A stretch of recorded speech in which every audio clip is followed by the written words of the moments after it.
Shalom, bien-aimés de Dieu, je vous salue dans le nom précieux de Jésus-Christ, notre Seigneur et Sauveur, lui qui nous a encore accordé la grâce de voir ce jour, ce 6 décembre 2022. Mon frère, ma sœur, veille sur tes pensées. L'Éternel perce les pensées de l'homme.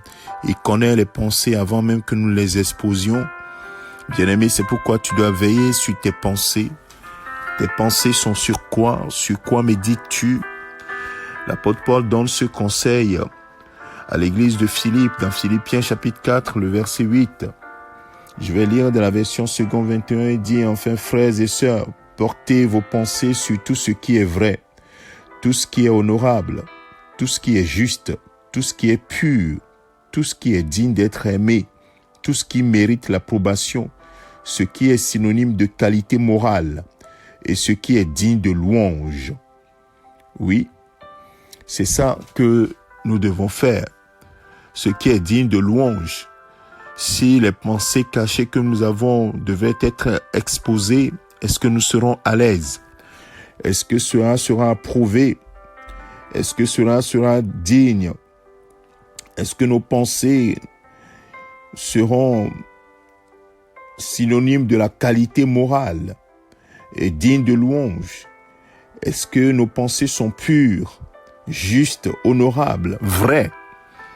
Vous comprenez, bien-aimés de Dieu, que nos pensées sont exposées devant le Père.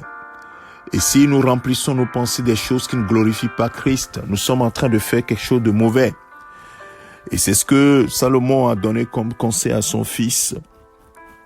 Il dit, l'Éternel perce les pensées, donc fais attention.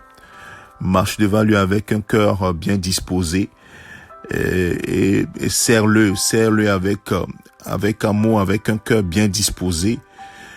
Et cela, c'est le conseil que la parole de Dieu nous donne. Et comment y arriver, frères et sœurs? Alors, remplis-toi de la parole de Dieu, que le Saint-Esprit t'aide. Il faut que la parole de Dieu soit abondante en toi. C'est la seule façon de remplir tes pensées des choses qui glorifient Christ. Oui, et les pensées viennent du cœur.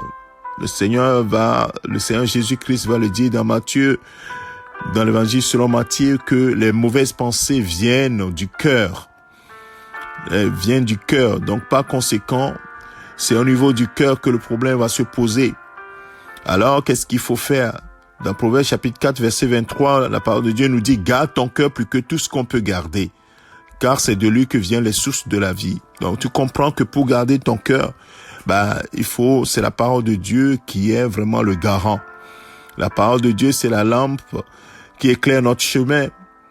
Oui, qui éclaire notre sentier. La parole de Dieu, c'est notre guide, c'est notre notice quotidien. Alors, donc, nous devons, bien-aimés de Dieu, nous concentrer sur la parole de Dieu et que nos pensées soient véritablement attachées au Seigneur. C'est pour cela que lorsque le Seigneur dit « Ne vous inquiétez de rien », au travers de l'apôtre Paul, dans Philippiens chapitre 4, versets 6 et 7, « Ne vous inquiétez de rien ». Il dit « En toute chose, faites connaître vos besoins à Dieu par des prières, des supplications avec des actions de grâce. » Il dit « La paix de Dieu, qui surpasse toute intelligence, gardera vos cœurs et vos pensées en Jésus-Christ. » Voilà l'objectif. Vos cœurs et vos pensées doivent être en Jésus-Christ. Nos cœurs, nos pensées doivent être en Jésus-Christ, remplis de la parole de Dieu. Nous devons être dans la parole. Nos pensées doivent être dans la parole. Nos cœurs doivent être remplis de la parole de Dieu. Et cela, le Saint-Esprit le fait. Alors, mon frère, ma sœur, tu sais ce qui te reste à faire.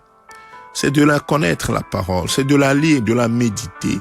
C'est au quotidien, de pouvoir méditer cette parole et de demander au Seigneur, par son Esprit Saint, de t'aider à y marcher.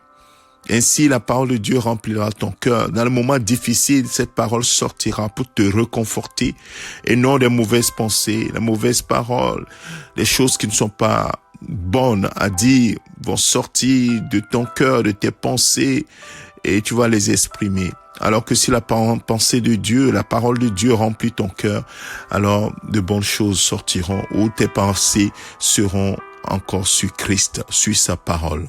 Que le Seigneur notre Dieu te bénisse, te fortifie, mon frère, ma sœur, et que véritablement tu fasses ce travail de veiller sur tes pensées, veille sur ton cœur, mon frère, ma sœur, au nom de Jésus-Christ. C'est ton serviteur, le pasteur Alexandre. Excellente journée au nom de Christ Jésus. Amen.